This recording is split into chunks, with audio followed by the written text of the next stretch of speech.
Hello, dear Libra. This is your February 2021 horoscope, and I am Jamie Dawn, your evolutionary, revolutionary astrologer. And I'm really excited about what this next month of February holds for all of us.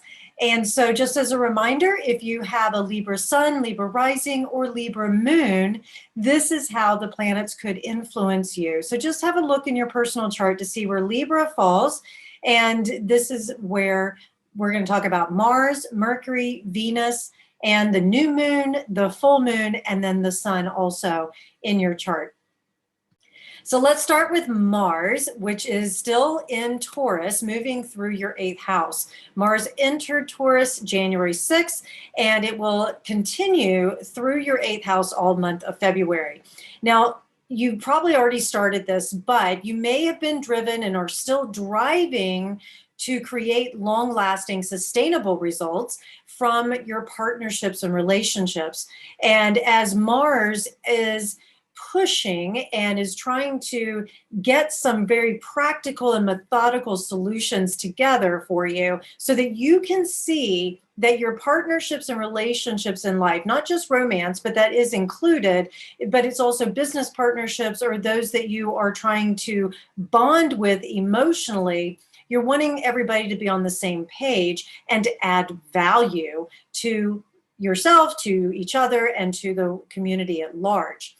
Now, you may be laser focused on finding some solutions to issues that have to do with other people's money, maybe creating stronger emotional bonds with your partnerships so that they can also be just as invested in what you are trying to add value to.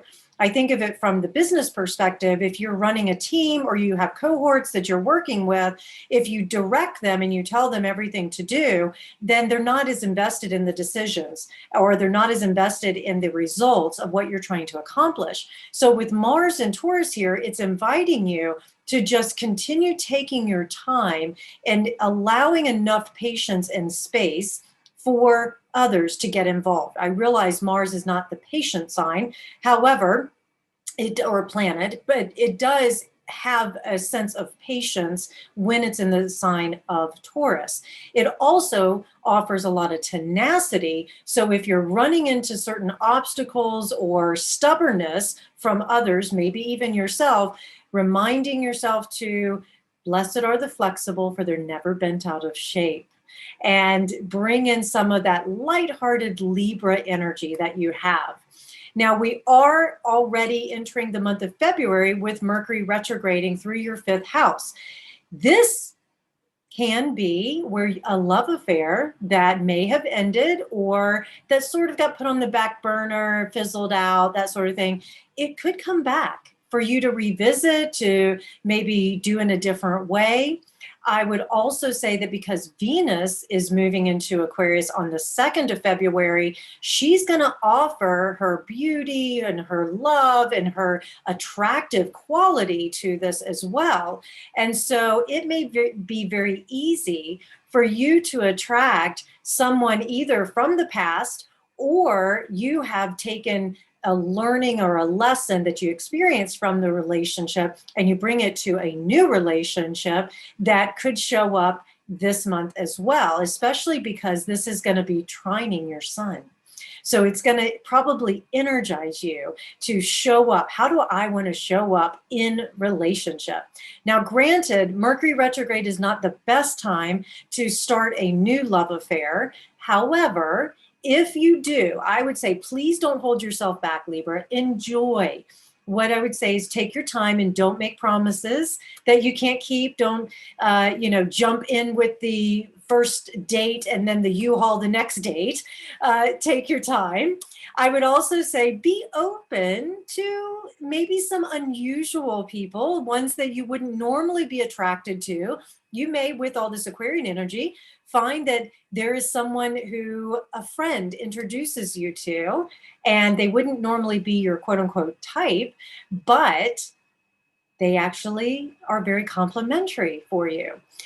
Also, if you are partnered with someone, this is a great month to spice things up, to play a little differently than you normally would. So if things have gotten a little dull in the bedroom or the conversations seem to just be Hi, how was your day? Fine. Okay. And then you keep doing the same things and you're like, oh, it's so routine.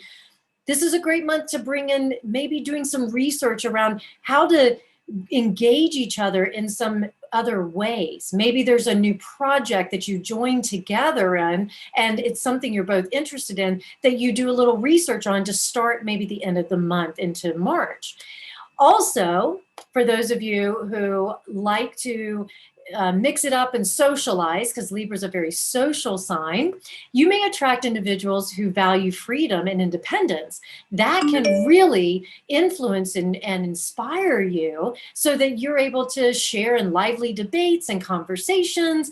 And you may even have sort of this childlike kind of feeling to it. And it can spark this creativity inside of you. Now, granted, Mercury retrograde in that fifth house does have a way of causing our creativity to feel a little stalled or stunted. And so if you're feeling not as creative as you normally do, find ways to inspire yourself. Find ways, maybe talking with others about what's inspiring them or what's getting them creative. This is also a great time to do research on maybe taking on a creative project or learning more about, say, art and beauty and fashion, things like that. The other thing is, of course, we have this new moon in Aquarius in your fifth house. So another emphasis, and that's on the 11th, another emphasis that some of the relationships or subject matters in regards to love and romance, also, and what gives you great pleasure could come back. So you may rekindle, you may reignite some of these ideas. You may revisit a project or some sort of subject matter that is in that kind of builds up that fiery energy in relationship. And now you're ready to approach it in a new and innovative way. So again, the gift of February, even though we have a Mercury retrograde, is for taking time. The other thing is you've got the sun moving into Pisces February 18th, and it's going to be in your sixth house, which is about health and daily routines and your working life. Now that's where, with the sun here, it can be energized. Granted, the sun's not as happy in the sixth house. However, we're going to work with it. And it's in Pisces, so you may be more focused on finding creative ways to come up with mundane things. And so it doesn't feel like drudgery when you're doing these routines. It's also possible that you will find ways that you can use your gifts, your talents, as ways of being of greater service. So if you've been waiting for that moment of inspiration, for, okay, I've done the research at the beginning of the month of what I can do and how I can do it. Now I just need to find ways in which I can implement it. The sun in Pisces can offer that to you, and it can establish over time some of these routines that is sustainable for you to be able to be of service for others. Do be careful that you don't go into martyrdom, because we do have to watch out for that, where you become a workaholic, especially because we've got a full moon in Virgo at the end of the month on the 27th. And that means that the moon is going to be in your 12th house while the sun is in your 6th house. And it could, if you're not careful in creating those boundaries, that it could cause you to feel like a prisoner in your own doing, because you've set up these routines and you've made these promises, and now you have to stay with it.